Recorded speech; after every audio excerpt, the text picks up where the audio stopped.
Good morning student. अब हम स्वाध्याय 2.2 के अंदर सवाल नंबर 4 देखेंगे।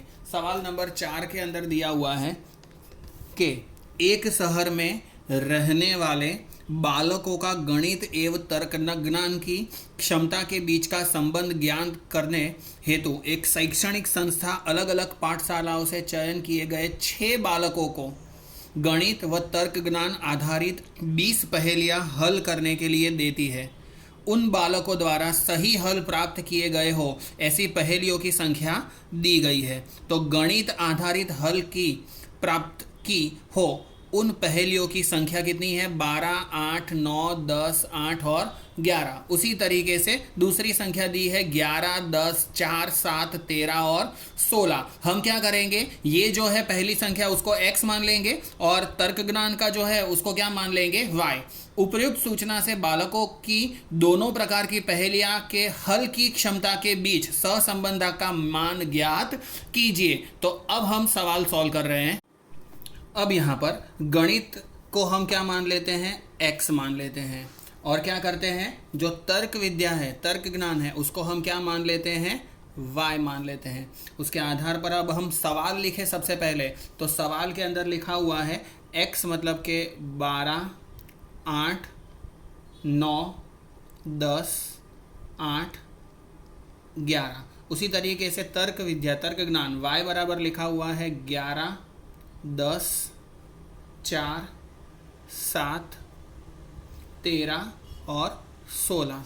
स्टूडेंट यहाँ पर देखो x और y का जो मान दिया है वो मान क्या दिया है? छोटा दिया है, मतलब कि कम मान दिया है। और जब x और y का कम मान दिया हुआ है तो हमें यूवी वाली मेथड को यूज नहीं करेंगे तो भी चलेगा। हम क्या करेंगे, यहाँ पर सीधा ये x और y जो दिया है उसी के आधार पर सवाल करें। तो x और y के आधार पर सवाल करेंगे तो यहाँ पर सीधा हम क्या करेंगे, x और y का गुणा ही कर देंगे क्योंकि संख्या छोटी दी हुई है। x और y का गुणा करेंगे तो 12 और 11 का गुणा करेंगे तो कितना आंसर आएगा? 132। 8 और 10 का गुणा करेंगे तो 80। 9 और 4 का गुणा करेंगे तो 36। 10 और 7 का गुणा करेंगे तो 70। 8 और 13 का गुणा करेंगे तो 104 और 11 और 16 का गुणा करेंगे तो 176। उसी तरीके से यहाँ पर u स्क्वायर की जगह पर x स्क्वायर और v स्क्वायर की जगह पर y स्क्वायर हो गया। मतलब u और v की जगह पर x और y के आधार पे ही हम सवाल सॉल्व कर देंगे हमारे दूसरे सूत्र के आधार पर। अब x का स्क्वायर करेंगे तो x वाली संख्या कौन सी है? 12। तो 12 का स्क्वायर करेंगे तो कितना आंसर आएगा? 144। उसी तरीके से 8 का वर्ग करेंगे तो 64। 9 का वर्ग करेंगे तो 81। 10 का वर्ग करेंगे तो 100। 8 का वर्ग करेंगे तो 64 और 11 का वर्ग करेंगे तो 121। उसी तरीके से यहाँ पर y का वर्ग करेंगे तो y का वर्ग 11 का वर्ग करेंगे तो 121।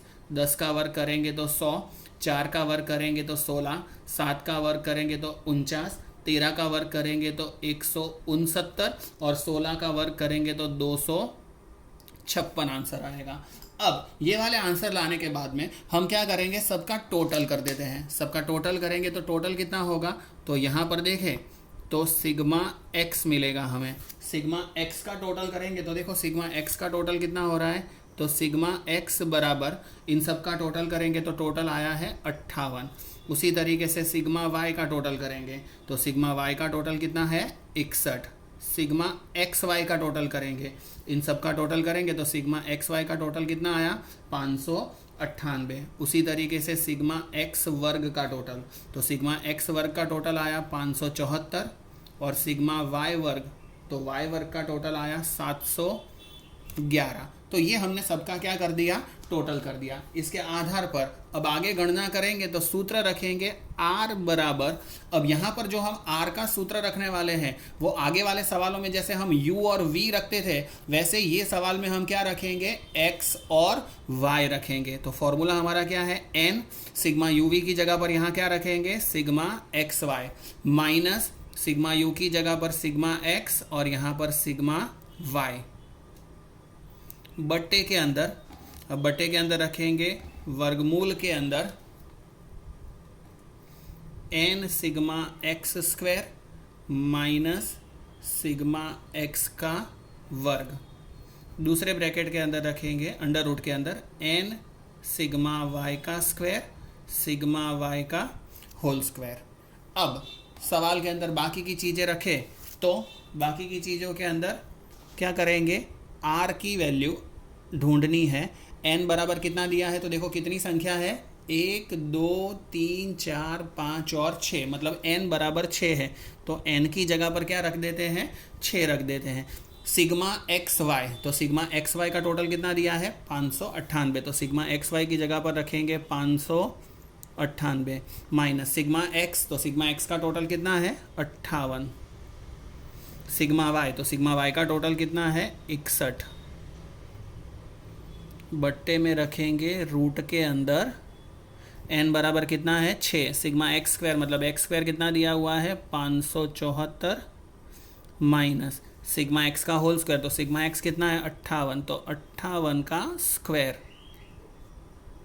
दूसरे अंडर रूट के अंदर n 6 सिग्मा वाई स्क्वायर, तो सिग्मा वाई स्क्वायर का आंसर कितना दिया हुआ है, 711। तो सिग्मा वाई स्क्वायर की जगह पर हम क्या रखेंगे, 711 माइनस करेंगे सिग्मा वाई का होल स्क्वायर, मतलब कि 61 का होल स्क्वायर उसमें से माइनस कर देंगे। अब हम क्या करेंगे, 6 और 598 का गुणा करते हैं। अगर हम 6 और 598 का गुणा करेंगे तो आंसर कितना आ रहा है, 3588 माइनस 58 और 61 का गुणा करेंगे तो 58 और 61 का आंसर आ रहा है 3538। बट्टे में रखेंगे अंडर रूट के अंदर 6 और 574 का गुणा करेंगे तो 6 और 574 के गुणा का आंसर आ रहा है 3444 माइनस 58 है तो 58 का स्क्वायर करेंगे, उसका आंसर है 3364। दूसरे अंडर रूट के अंदर 6 और 711 का गुणा करेंगे तो आंसर आएगा 4266 माइनस 61 का स्क्वायर करेंगे तो आंसर आएगा 3721। अब माइनस करेंगे तो क्या होगा, तो 3588 में से 3538 माइनस कर देंगे तो यहाँ पर आंसर आएगा 50। यहाँ पर अंडर रूट में 3444 में से 3364 माइनस कर देंगे तो कितना बचेगा, 80। दूसरे अंडर रूट के अंदर 4266 दिया हुआ है, 4266 में से माइनस कर देंगे 3721 तो यहाँ पर आंसर आएगा 545। अब इसके बेस पर आगे गणना करें तो ये 50 जो है वो वैसे के वैसे रहेंगे, तो 50 को वैसा का वैसा रखा।